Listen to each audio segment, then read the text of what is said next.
트럼프 대통령은 스테이블 코인 관련 법인 지니어스 액트 법안 상원 통과에 지체 없이 서명하겠다는 입장을 밝혔습니다. 지니어스 액트 법안은 미국 현지 시간으로 지난 17일 통과됐으며 미국 하원 표결을 앞두고 있습니다. 리플로 잘 알려진 코인 XRP가 ETF 2종을 캐나다에서 공식 출시한다는 소식에 2.65달러 돌파가 기대됩니다. 일부 트레이더들은 5달러까지 갈 수 있다는 전망을 내놓기도 했습니다. 미국 대형 암호화폐 거래소 코인베이스가 토큰화된 주식 상품 제공을 위해 미 증권거래위원회 SEC의 승인을 추진하고 있다는 소식이 전해졌습니다. 스트래티지가 미국 현지 시간으로 18일 SEC에 제출한 공시에 따르면 비트코인 1,100개를 추가 매입한 것으로 나타났습니다. 이로써 스트래티지의 비트코인 총 보유량은 59만 2,100개로 늘어났습니다. 스테이블 코인의 양대 산맥 중 하나인 테더의 CEO가 자사 기업 가치를 2조 달러, 하나로 약 2,736조 2천억 원으로 평가했습니다. 한편 테더는 나스닥에 상장하지 않을 것이라고 다시 한번 강조했습니다. 알트코인 현물 ETF가 승인될 경우 솔라나는 매수 포지션을, 라이트코인은 매도 포지션을 취하는 것이 유리하다는 분석이 나왔습니다. 블룸버그 자료에 따르면 솔라나와 라이트코인은 현물 ETF 출시 가능성이 가장 높은 자산입니다. 이더리움 큰손 이더리움 고래들의 대규모 매집이 이어지고 있다는 분석이 나왔습니다. 지난 일주일 동안 고래들은 매일 80만 개가 넘는 이더리움을 매집했는데 이는 2017년 이후 처음 나타난 대규모 순매수 흐름입니다. 더불어민주당이 디지털 자산기부법 제정을 속도감 있게 추진하겠다는 입장을 내놨습니다. 강준현 민주당 의원은 관련 기본법이 거의 다 준비됐다며 이르면 다음 달 중 기본법을 발의할 계획이라고 전했습니다.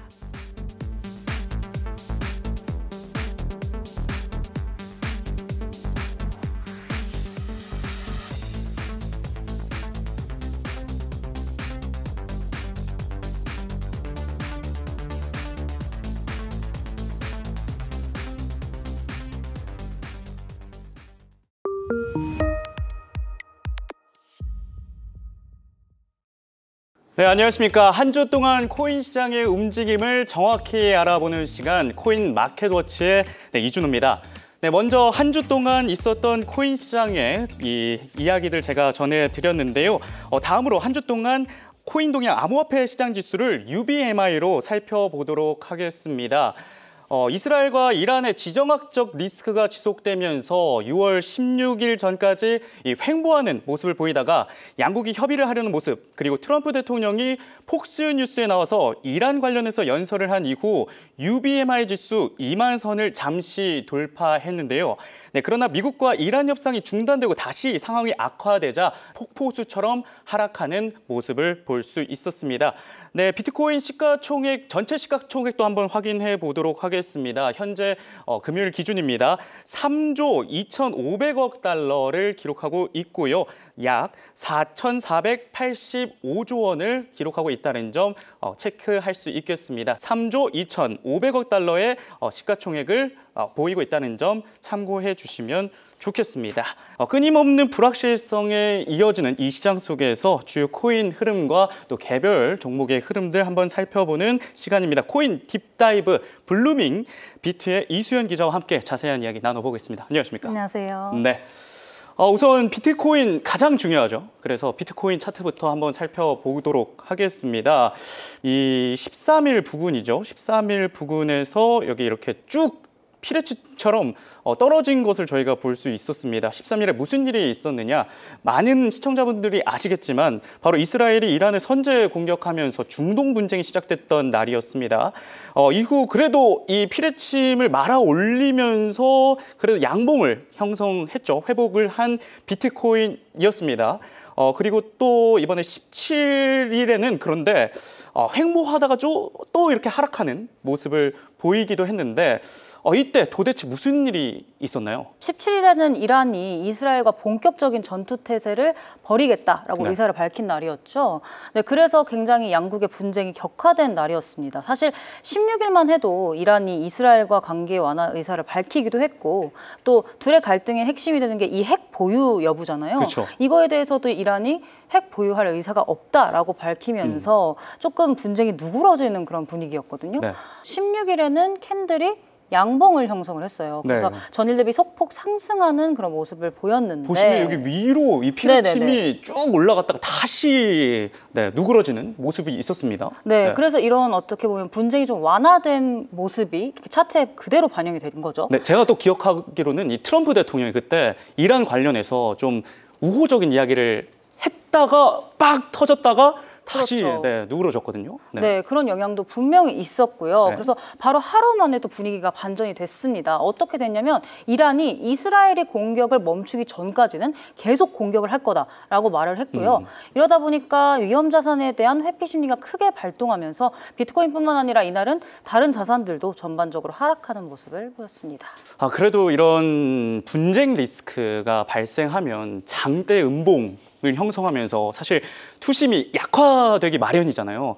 그럼에도 불구하고 좀 제가 보기에는 잘 버티고 있다. 횡보로서 잘 버티고 있다라는 평가를 내릴 수 있겠는데 이거 이유가 무엇일까요? 네, 맞아요. 사실 지금 캐스터께서 말씀하신 것처럼 네. 잘 버티고 있는 게 맞긴 하죠. 이게 가능한 건 바로 기관 자금 유입이 탄탄해서 그렇다고 보거든요. 기관이요? 네, 네, 오. 맞습니다. 대표적으로 마이클 세일러의 스트래티지 아시죠? 네, 스트래티지 유명하죠. 그렇죠. 네. 이번 주에 1만 100 BTC를 추가 매수했고요. 네, 일본의 스트래티지를 입혀방하는 메타플랜이 또 아마 유명해서 다들 아실 텐데 네. 이번 주 1,112개의 비트코인을 추가 매수했습니다. 또 좀 재밌는 사실이 일본에도 이런 기업이 있었군요. 이름이 메타플래닛인데 이 메타플래닛 역시 비트코인을 매집하면서 좀 버티는 양상을 만들어줬다. 이렇게 분석을 할 수 그렇죠, 있겠습니다. 그렇죠. 네, 메타플래닛 하니까 좀 이건 번외의 얘기긴 한데요. 네. 갑자기 생각나서 제가 말씀을 뭔데요, 드리자면 뭔데요? 네. 제가 작년에 사실 도쿄 출장을 가가지고 네. 이 메타플래닛의 사이먼 게로비치 CEO의 이야기를 자세히 들을 수 있는 기회가 있었는데요. 네. 이분이 상당히 이 회사의 비트코인 재무 전략에 굉장히 진심인 분이시더라고요. 아, 무조건 풀매수 막 이런 건가요? 네, 네. 어느 정도냐면은요. 네. 원래 이 회사가 사실은 호텔 사업을 주력으로 하던 회사였는데 네. 이런 자신들의 주전공을 살려서 도쿄에 남아있는 한 개의 호텔을 이제 비트코인 호텔로 바꾸겠다라고까지 의사를 밝힌 상황입니다. 아, 그러면 그 비트코인으로만 예약을 할 수 있는 호텔을 만들겠다 뭐 이렇게 얘기를 한 건가요? 뭐 거기까지는 사실 아직 자세한 사항이 나오지를 아, 않아서요. 네, 파악이 안 되긴 하지만 제가 작년에 들은 바로는 아마 비트코인의 역사를 배울 수 있는 그런 호텔을 만들고 싶다는 비전을 갖고 있는 것 같더라고요. 비트코인의 진심인 만큼 앞으로 이들의 비트코인 매입도 아마 스트래티지만큼 꾸준하게 이루어지지 않을까 싶고요. 네, 기관 투자자의 관심을 가늠할 수 있는 이 비트코인 현물 ETF도 이번 주 현재까지 누적 유입액 10억 달러를 넘어선 상태입니다. 10억 달러. 결국 분쟁 상황에서도 이렇게 비트코인이 견고하게 버틸 수 있던 건 이런 기관들의 꾸준한 관심 덕분이 아닐까 싶습니다. 네, 스트래티지, 메타플래닛 거의 이 비트코인의 기관들이라고 할 수 있는 분들이 저점 매수를 노리면서 좀 버티고 있다. 이렇게 저희가 평가를 낼 수 있겠는데 그렇다면 비트코인 가장 사실 이런 이야기보다도 중요한 게 전망 아니겠습니까? 오르냐 그렇죠. 마냐 이게 가장 중요할 텐데 다들 아마 이 부분이 제일 관심 있으실 겁니다. 기자님은 어떻게 보고 계십니까? 그래도 긍정적인 건 지금 제가 온체인 데이터를 좀 살펴봤거든요. 온체인 네, 데이터요? 온체인 데이터상 지금 장기 보유자들이 이 비트코인 장기 보유자들이 차익 실현을 하는 움직임을 보이고 있진 않습니다. 버티고 있다. 네, 역대 최소로 지금 매도세를 보이고 있고요. 지금 역사적으로 보면 이 장기 보유자들이 대규모 매도를 자제하는 경우에는 강세장 신호로 작용했었거든요. 네. 그래서 아마 조만간 다시 반등세를 보일 수 있지 않을까라고 네, 조심스럽게 생각을 하고 있긴 합니다. 버티고 있으니까 다 같이 가자 약간 이런 느낌. 네, 또 일부 전문가들은 네. 이제 3분기에 상승 랠리를 펼칠 거다, 막 이렇게 전망을 하는 의견도 네. 있고요. 또 그렇게 되면 이제 13만 달러까지 도달할 수 있다는 의견도 나오고 있습니다. 환산을 하면 1억 7,761만 9천 원이거든요. 저희가 AI 예측을 통해서 진짜 13만 달러까지 갈 수 있는지 네. 매도 의견이 나왔습니다. 이러면 이거 좀 네, 매도라는 건 사실 하락에 베팅을 하는 거잖아요. 그렇죠. 진짜 AI가 맞을지 또 아니면 기자님 그리고 전문가들이 맞을지는 저희 시청자분들이 잘 보시고 판단을 해주셨으면 좋겠습니다. 그것도 아마 네. 좀 재미 요소가 될 것 같긴 하네요. 맞습니다. 네. 네, 어쨌든 AI는 매도, 기자님은 매수 의견이 아니라 더 올라갈 수 있다라는 이야기를 해주셨습니다. 다음은 비트코인 다음으로 유명한 이더리움. 한번 살펴보도록 하겠습니다. 그 비트코인과 이더리움이 예. 같이 이렇게 상승을 여기 보시면 상승을 그렇죠, 했다가 쭉 횡보하는 모습 볼 수 있었습니다. 비트코인도 보시면 비슷합니다. 굉장히 비슷한 움직임을 보이고 비슷한데 있습니다. 이번 주 흐름을 좀 보면 이번 주에도 16일에 지금 제가 동그라미 쳐놨죠. 이 16일에 반등하는 모습을 보이면서 똑같은 피르침을 또 만들었어요. 근데 실패했습니다. 네, 이런 모습을 보였는데 그래도 아까도 말씀드렸다시피 지정학 리스크가 있는데 그래도 버티는 느낌은 있거든요. 이거는 어떻게 또 설명을 해주실 수 있나요? 네, 이더리움도 사실 지금 굉장히 잘 버티고 있는 케이스입니다. 네. 네, 이전보다 높아진 아마 기관들의 관심 덕분에 이 지정학적 리스크를 잘 버티고 있는 걸로 보여요. 네, 현재 역대급으로 지금 긍정적인 기관 자금 유입을 보이고 있거든요. 네. 네, 지난주 금요일까지만 해도요, 이더리움 현물 ETF가 19거래일 연속으로 이제 순유입을 보였거든요. 물론 토요일에 20거래일 만에 순유출로 전환되는 모습을 보이기도 했지만 이내 월요일부터 유입세로 전환되면서 이번 주 내내 현재까지 순유입세를 보이고 있습니다. 기관들이 움직이고 있다. 사실 저는 이 말만 들으면 약간 가슴이 벌써 두근두근거려요. 기관들이 움직였으니까 당연히 앞으로 오르지 않을까. 그렇다면 이 기관들이 이렇게 관심을 갖는 이유가 뭔가요? 크게 두 가지 이유를 보이는데 첫 번째는 현재 미국에서 스테이블 코인 규제 법안이 이 지니어스법에 대한 통과 가능성이 굉장히 높아졌다는 거예요. 그렇죠. 이번 주였죠. 상원에서 통과가 되면서 좀 더 이 법안에 대한 통과 기대감이 더 높아졌잖아요. 네, 그렇죠. 그래서 지금 이제 하원 표결만을 앞두고 있는데 그렇다면 일부 분들은 스테이블 코인이랑 이더리움이 대체 뭔 상관인데? 라고 하시는 분들도 분명히 계실 거예요. 사실 이더리움이요. 블록체인 중에서 이 스테이블 코인 발행량이 가장 많은 블록체인입니다. 점유율이 절반이 넘어가죠. 저게 지금 파란색으로 보이는 게 이더리움인 거죠? 네, 맞습니다. 네, 그래서 이 지니어스 액트가 통과됐을 때 이더리움이 가장 유력한 수혜자로 꼽힐 것으로 기대가 되면서 기관들이 관심을 이제 많이 갖고 있는 걸로 풀이가 됩니다. 네, 이 스테이블 코인 관련 법인 지니어스 법은 지난 17일 상원 통과를 했고 이제 하원 통과와 대통령 서명만을 남기고 있는데 사실 트럼프 대통령이 최근에 또 이런 얘기를 했습니다. 나는 이 법안이 통과되면 바로 서명할 준비가 돼 있다. 라고 돼 있기 때문에 지금 법안 통과에 대한 기대감이 크죠. 따라서 근데 이걸 50%나 가지고 있는 이더리움의 동향 또한 저희가 계속해서 주시해야겠다라는 것을 좀 살펴드릴 수 있겠습니다. 그리고 이 스테이블 코인 관련해서 말고 또 기관들이 관심을 갖는 이유 있을까요? 네, 두 번째 기관이 관심이 높아진 이유는 아마 이더리움 스테이킹 ETF 승인에 대한 기대감 때문이 아닐까 싶은데요. 스테이킹 ETF요? 네, 이 스테이킹 기능이야말로 사실 이더리움과 비트코인을 가르는 이 이더리움의 핵심 기능이라고 할 수 있거든요. 차별화될 수 있는 기능? 네, 차별화시키는 어떤 정말 장점이라고 볼 수 있는데 이게 뭐냐면 투자자가 이 이더리움 블록체인에 토큰을 예치를 하면 연간 일정 비율의 이자를 지급받을 수 있는 기능이에요. 약간 배당을 받을 수 있는 그런 느낌이네요. 그렇죠. 약간 어떻게 보면 예금 이자를 받는다든가 뭐 적금 이자, 저희 상품 많잖아요. 그렇죠. 네, 그렇게 받듯이 또 수익률을 올릴 수 있는 거죠. 좋네요. 그래서 이더리움 스테이킹 ETF가 승인되면 투자자들은 연 3에서 4%의 수익을 얻을 수가 있어요. 웬만한 이 괜찮은 배당 종목보다도 좋은 수익률이네. 네, 그렇죠. 그러니까 이제 기관들이 이 스테이킹 기능이 허용이 되면 이더리움 ETF가 이 시장에서 굉장히 좀 매력적인 자산이 될 것이라고 보고 관심을 늘리고 있는 것으로 보입니다. 이 향후의 이더리움 전망 어떻게 보고 계십니까? 긍정적으로 보고 계실 것 같긴 해요.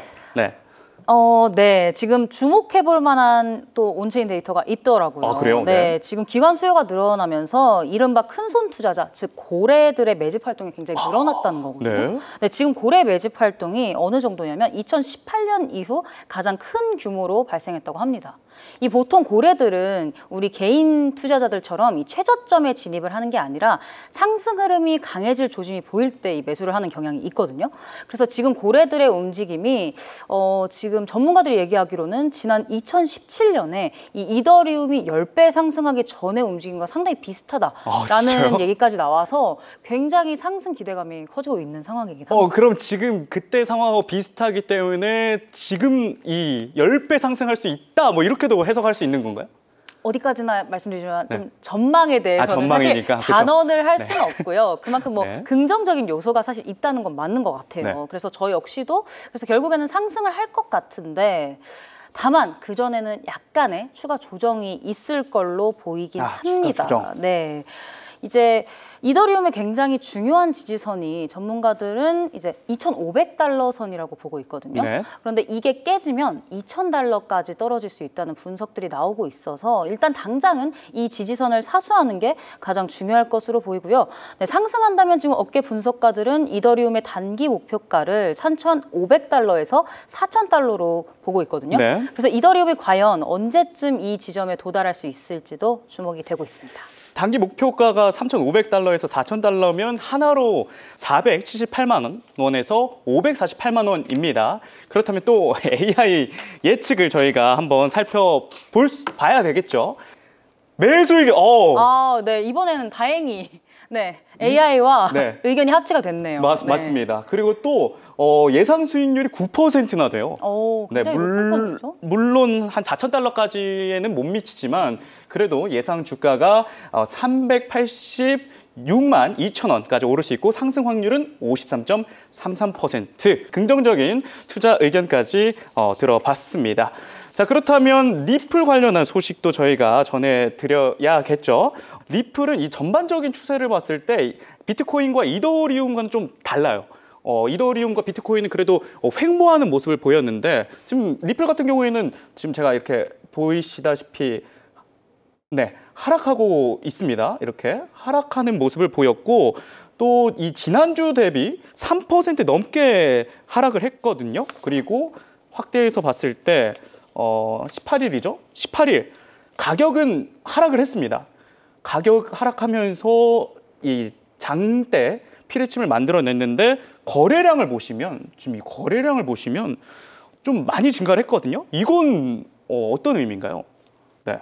네, 맞아요. 이거를 단순히 보게 되면 뭐 가격이 떨어져서 뭐 저점 매수하는 사람들이 많아서 그런 게 아니냐라고 생각하시는 분들도 있을 것 같은데 네, 그것보다는 지금 리플한테는 굉장히 중요한 이슈가 있어요. 네, 아시겠지만 네, 미국 증권거래위원회 간의 소송이라는 이슈가 있죠. 지금 소송이요? 현재 리플과 SEC의 소송 지원 가능성에 따른 이 불확실성의 증대로 매도세가 굉장히 높아진 영향이 있는 것 같은데요.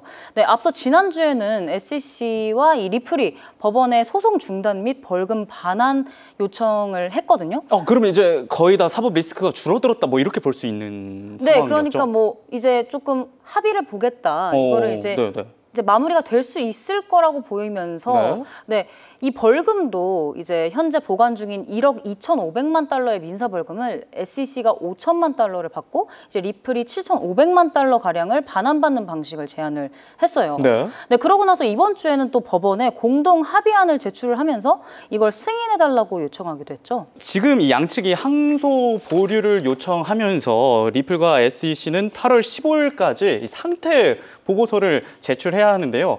이 기간 안에는 어느 정도 소송 결과에 대한 윤곽이 드러나는 거 아닙니까?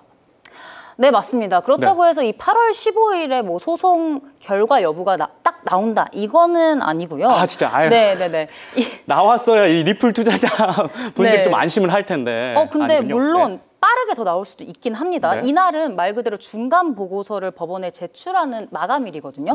그래서 그때까지 리플과 이 SEC가 어떻게 합의를 진행 중이다. 뭐 표시적 판결 여부가 나왔으면 이게 어떻다라는 상황을 말 그대로 법원에 보고하는 거예요. 그래서 만약에 이 1심 판사가 6, 7월 중에 표시적 판결을 통해서 이 합의안에 대한 긍정적인 시그널을 준다. 이러면 사건이 8월 15일보다 훨씬 더 이전에 이 합의로 종결될 수도 있어요. 저희가 한번 이 사법 리스크를 AI가 인지를 하고 있는지 한번 확인 같이 해보도록 하겠습니다. 과연 AI는 이 리플의 예측 결과를 어떻게 예측할까 보겠습니다. 네, 리플은 매도 의견이네요. 어쨌든 이 사법 리스크가 있으니까 당분간은 좀 매도를 해야 된다. 뭐 이런 의견이고, 그리고 저희가 말씀을 드리고 싶은 게 이게 저희가 절대 AI를 통해서 투자를 권유하는 거 아닙니다. 투자하실 때 참고하시길 바랍니다. 그냥. 네, 다음은 솔라나 확인해 보도록 하겠습니다. 저랑 방송 전에 잠시 이야기를 나눴었는데 이 솔라나에 대한 애착이 엄청 강하시더라고요. 네, 맞습니다. 네. 제가 알트 중에 가장 아끼는 이 코인이라고 할 수 있는데요. 네. 네. 좀 홀더라서 굉장히 좀 개인적으로 많이 아끼는 저도 알트입니다. 보유하고 있는 이 솔라나 한번 차트 한번 띄워놓고 이야기를 나눠보도록 하겠습니다. 일단 주간 차트 흐름을 한번 볼 텐데 지금 보시면 아까 제가 비트코인 확인해 볼게요. 비트코인과 이더리움은 횡보하는 모습을 보였는데 솔라나 같은 경우에는 또 이렇게 하락하는 모습을 보였어요. 이렇게 주간 확인해 보시면 하락하는 모습 보였는데 일주일 차트도 한번 확인해 보도록 하겠습니다. 일주일 동안은 17일 날 17일이죠.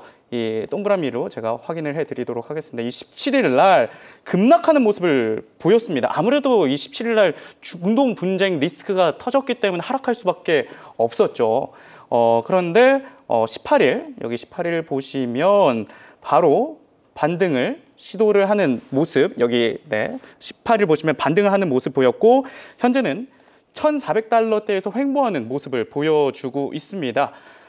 그런데 이게 이렇게만 보면 횡보하는 모습을 보이는 것 같지만 주간 하락세를 보면 솔라나가 전주 대비해서 8% 넘게 왜 이렇게 한숨을 쉬시죠? 홀더시니까. 네, 마음이 좀 아픕니다. 네, 가장 낙폭이 컸거든요. 이거 왜 그렇다고 보고 계십니까?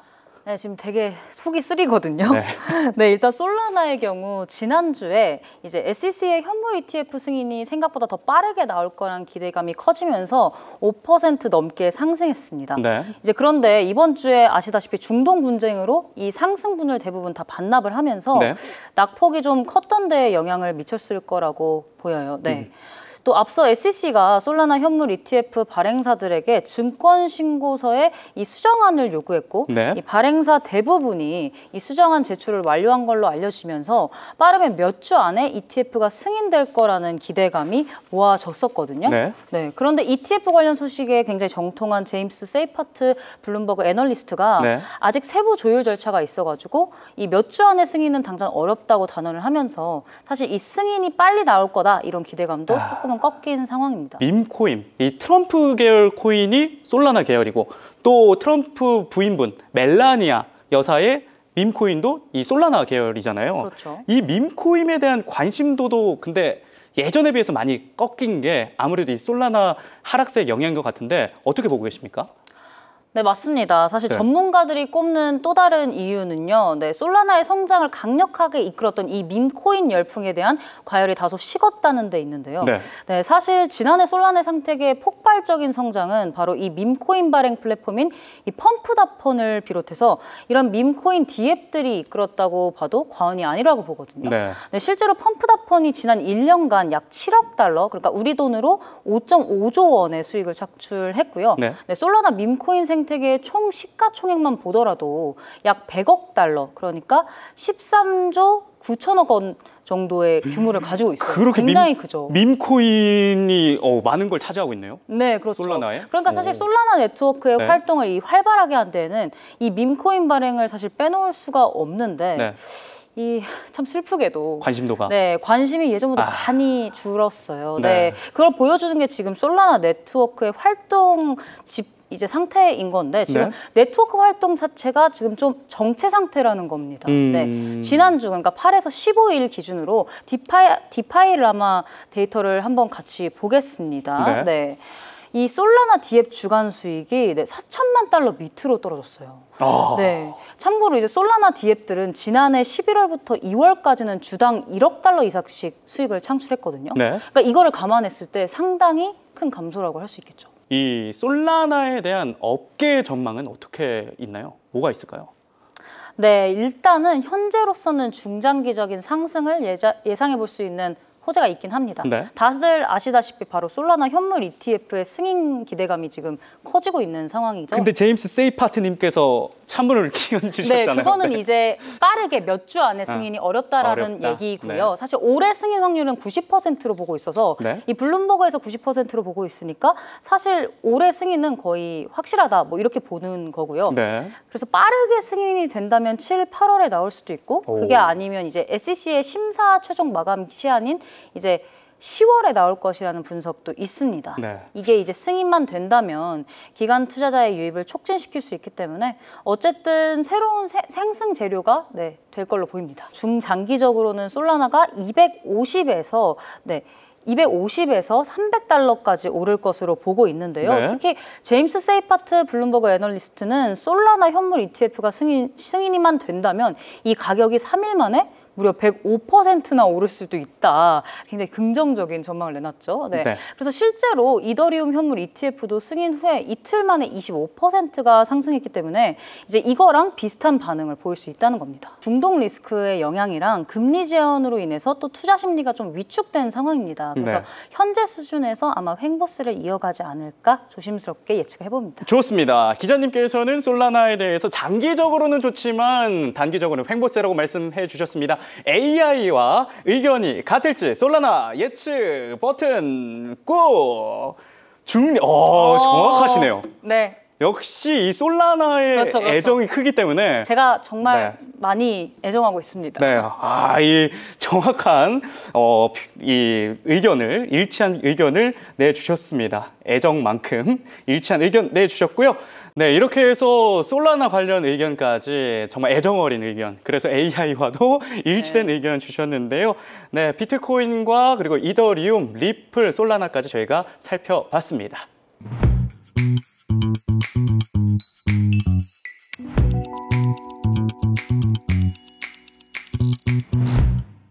네, 주요 코인의 흐름과 관련된 뉴스까지 저희가 꼼꼼히 정말 살펴봤는데요. 이 코인 시장이라는 게 주요 코인만 보면 조금 재미가 없어요. 물론 안전 자산 투자를 해서 약간의 우량주 같은 느낌이죠. 그렇죠. 뭔가 삼성전자, 엔비디아. 맞죠. 근데 이것만 하면 재미가 없잖아요. 그쵸. 그러니까 저희가 좀 더 특징적인 코인들 한번 확인을 해 볼 텐데요. 첫 번째 코인은 트론입니다. 트론 저희 지표 한번 보시면서 트론 어떻게 이번 주에 흘러갔는지 살펴보겠습니다. 역시나 우량주 느낌이 아니기 때문에 이 움직임도 심상치 않습니다. 저희 보시면 이 피레침 보이시죠? 와, 굉장히 거의, 지금 남산타워만한 이 피레침이 나타났는데 이 16일 날입니다. 거래량이 눈에 띄게 증가했는데 이거는 어떻게 설명해 줄 수 있을까요? 네, 아마도 이날 트론의 미국 상장 소식이 나와서 투자자들의 관심을 이끌어낸 것으로 보입니다. 지금 나스닥에 이제 갈 거다 이런 얘기가 나오고 있긴 하거든요. 그걸 추진을 하고 있다 이런 얘기가 나오고 있는데 지금 얘기가 나오고 있는 게 트론과 수집품 기업 SRM 엔터테인먼트와의 이 역합병을 통한 미국 상장인데요. 이게 가능해진 건 미국 SEC가 그동안 진행했던 이 저스틴 선에 대한 조사를 중단했기 때문이거든요. 저스틴 선에 대한 조사요? 네, SEC는 사실 그동안 저스틴 선의 미등록 증권 판매 및 이 시장 조사 혐의 관련 조사를 진행했었는데요. 이게 트럼프 취임 후 잠정 중단됐었거든요. 그래서 SRM 엔터테인먼트는 이제 이날 보도 자료를 냈습니다. 한 민간 투자자와 1억 달러 규모의 지분 투자 계약을 체결했다라며 조달한 자금을 통해 이 트론 비축을 추진할 예정이라고 전했고요. 회사명도 트론 INC라고 바꾼다고 발표까지 했습니다. 또 저스틴 선 창업자도 이 SRM 엔터테인먼트의 자문 역할을 맡을 예정입니다. 또 트론이 지금 추진하고 있는 상장이 트럼프 일가와 연관이 돼 있다. 뭐 이런 이야기도 있던데 이것도 자세히 좀 설명해 주실 수 있나요? 네, 말씀하신 게 맞는데요. 그런 얘기가 나온 건 맞습니다. 파이낸셜 타임스가 사안의 정통한 소식통을 인용해서 이 도널드 트럼프의 차남, 이 에릭 트럼프 다들 잘 들어보셨을 텐데요. 트론 INC에서 이 에릭 트럼프가 중요한 역할을 맡을 거다라는 이야기를 했거든요. 그래서 이런 이야기가 나온 데에는 아마 현재 트론의 상장 작업이 이 트럼프 일과도 연관되어 있는 이 미국의 도미나리 증권에서 진행하기 때문인 것 같은데 일단은 에릭 트럼프는 이 소문이 사실이 아니다라고 부인을 한 상황입니다. 트론이 이제 법인의 준비 자산으로 채택될 수 있는지 이거를 시험하는 어떤 사례가 될 것 같거든요. 아무래도 뭐 비트코인이나 뭐 이더리움, 솔라나 같이 주요 코인들을 사들이는 기업들이 조금 많은데 사실 트론은 좀 생소하긴 하잖아요. 그래서 다만 트론이 이제 지금 비트코인보다는 이제 유통량이 굉장히 적고 또 중앙화 성격이 강하기 때문에 이 실험 자체가 성공하지 못할 가능성이 있다는 시장의 우려도 적지 않거든요.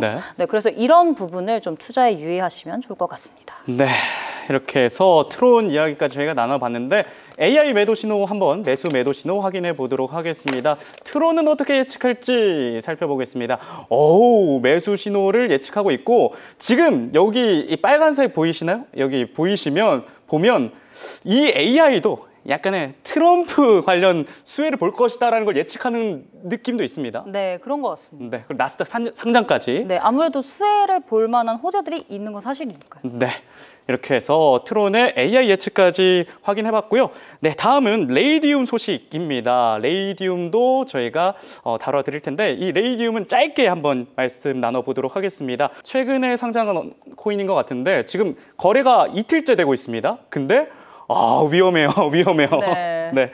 어떤 점 또 지금 차트만 봐도 위험한데 어떤 점을 또 조심해야 될까요? 업비트에 상장을 하면 네. 이 상장 펌프가 있습니다. 그래서 상장 펌프? 네, 네. 해외 거래소에서도 상당히 가격이 급등하는 모습을 보였거든요. 19일에 이제 레이디움이 업비트에 상장됐다는 소식이 전해지면서 레이디움이 바이낸스 테더 마켓에서 25% 가까이 급등했고요. 네, 이와 관련해서 고래 투자자들의 움직임도 포착이 됐습니다. 또 대형 큰 네, 손들. 네, 그렇습니다. 온체인 데이터 분석 업체 룩온체인에 따르면 이 한 고래 투자자는 이 레이디움이 급등한 직후 바이낸스의 레이디움 90만 6,788개, 그러니까 약 226만 달러어치를 입금했는데 이 분석가들이 이 물량이 매도용으로 이동한 것 같다고 예상을 했습니다. 네, 그래서 이것 때문에 투자자들 사이에서는 상장 후 급락 가능성을 조심해야 한다는 분위기가 형성되고 있고요. 네. 네, 실제로 비슷한 사례에서 상장 직후 차익 실현 매물이 쏟아지는 경우가 종종 있기 때문에 레이디움 투자 시에 이런 단기적인 변동성에 주의해야 할 필요가 있을 것 같습니다. 네, 지금 차트 보시면 레이디움 매도세가 강하기 때문에 투자하실 때 조심하시길 바랍니다. 네, 이렇게 해서 저희가 한 주 동안의 코인 동향 그리고 특징 있는 코인 동향까지 살펴드렸습니다. 다음 주에도 함께 해주시기 바랍니다. 저희는 다음 주에 뵙겠습니다. 고맙습니다.